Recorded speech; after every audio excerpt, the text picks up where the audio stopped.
और एक है दूसरा मजदूर वर्ग, युवा वर्ग। सबसे ज्यादा अपने आप को उपेक्षित यही वर्ग महसूस करता है और सरकार भी पूरी पीछे पड़ी हुई है।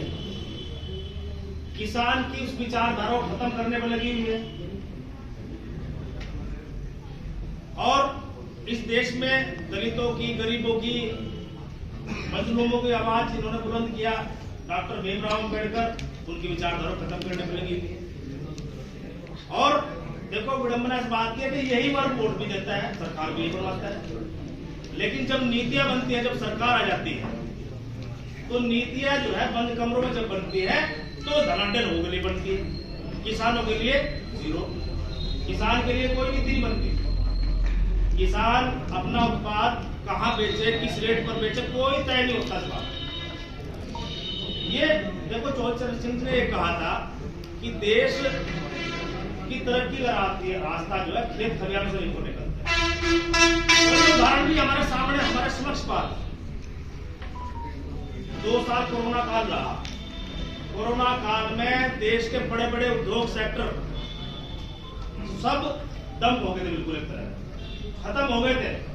लेकिन एक कृषि सेक्टर ऐसा था जिसने पूरे देश की इकोनॉमी को बचाने का काम किया। लेकिन उसी कृषि सेक्टर को ये सरकार खत्म करने में लगी। तो देखो ये जो बीजेपी सरकार है ना, ये चाहती है कि जो महापुरुष है, जिन्होंने इस देश के लिए कुर्बानियां दी, चाहे वो चौधरी चरण सिंह जी हो, अजीत सिंह जी हो, अम्बेडकर हो या और हो, गांधी जी हो, उनकी विचारधारा को समाप्त करना चाहती है। नहीं चाहती कि कोई व्यक्ति या समाज जो इनके विचार को पढ़े और जो देश को आगे मजबूत करने का काम करे। क्योंकि इनकी जो पॉलिसी है वो डिवाइड एंड रूल की है, बांटो और राज करो। जो अंग्रेजों की पॉलिसी थी वही इनकी पॉलिसी है। ये विचारधारा खत्म करना चाहते हैं, ये इतिहास को खत्म करना चाहते हैं।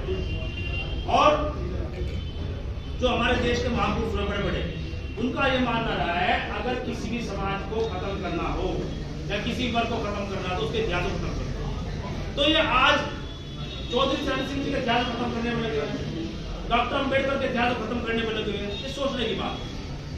उन्होंने इस देश के लिए कुर्बानियां दी, इस देश को यहां तक लाकर खड़ा किया। और इस देश में 85% लोग गरीब रहते हैं, उन्हीं को सरकार की आवश्यकता है। सरकार से उम्मीद भी वही लोग करते हैं जो धनाढ्य लोग हैं। उनकी सरकार को 12 के 12 महीने रहती है, उन्हें कोई दिक्कत नहीं है। किसी की सरकार आ जाए उन्हें कोई दिक्कत नहीं।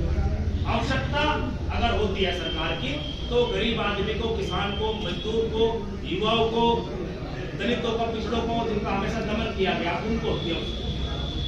अगर उनको उनके हक अधिकार न मिले, उनको उनका अधिकार न मिले तो फायदा क्या है?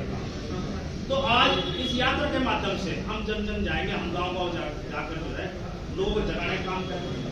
आज जो धार्मिक उन्माद फैलाकर समाज को जो बांटने का काम भारतीय जनता पार्टी कर, धर्म के नाम पर, मंदिर के नाम पर, मस्जिद के नाम पर, जात के नाम पर जो बांटने का काम कर रही है, उस आधार पर वोट देने का काम करती है। एजेंडे पर कोई वोट नहीं मांगता, मुद्दों पर वोट नहीं भारतीय जनता पार्टी मांगती।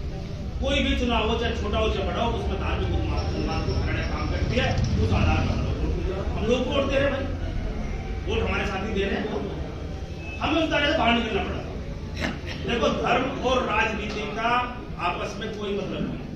धर्म हमारा व्यक्तिगत मामला है, राजनीति मुद्दों पर होनी चाहिए, हमारे हक अधिकार के लिए होनी चाहिए। ये बात हमें जन जन तक पहुंचानी पड़ेगी।